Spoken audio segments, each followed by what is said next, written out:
Everything that the Father gives me will come to me, and I will not reject anyone who comes to me.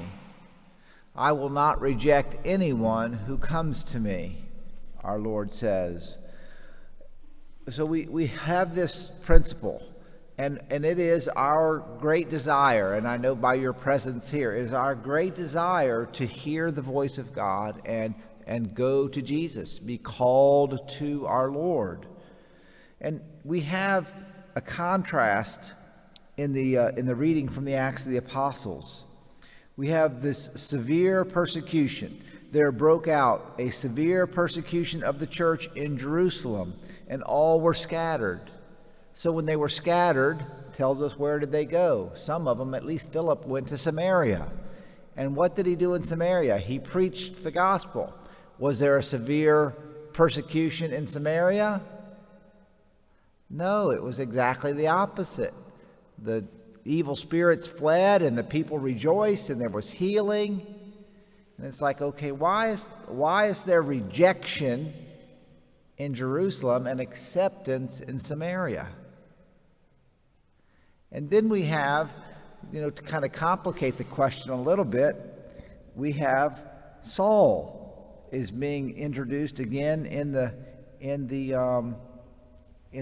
reading. Now, Saul, who we should all know, Saul becomes St. Paul. Saul, meanwhile, is trying to destroy the church.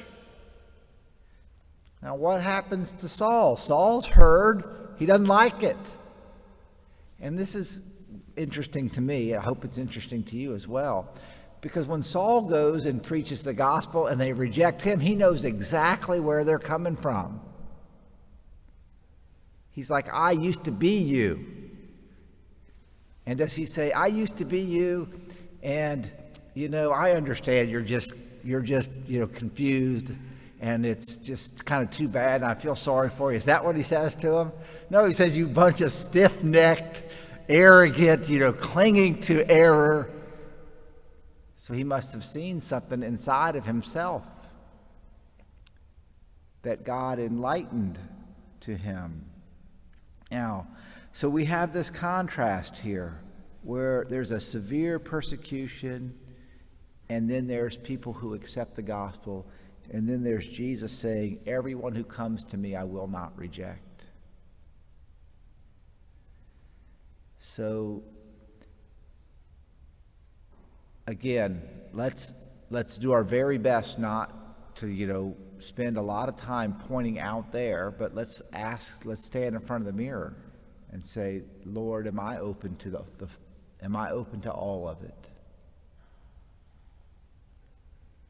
Do I see the fullness of the truth, even the parts that challenge me and my presuppositions? Am I open to have my blindness enlightened? Because Paul would have said, no, he was not. I was not. And so that's our challenge. Jesus is calling us to the light. He's calling us to transformation. He's calling us to healing. He's calling us to all of it. He's calling us that the evil spirits that attack us would flee from us. And so today we remember he is the bread of life. He is the light of the world. And we strive with all our being to go to him and to proclaim the fullness of the gospel and understand that some will accept it and some won't. So, Lord, have mercy on me and on the whole world.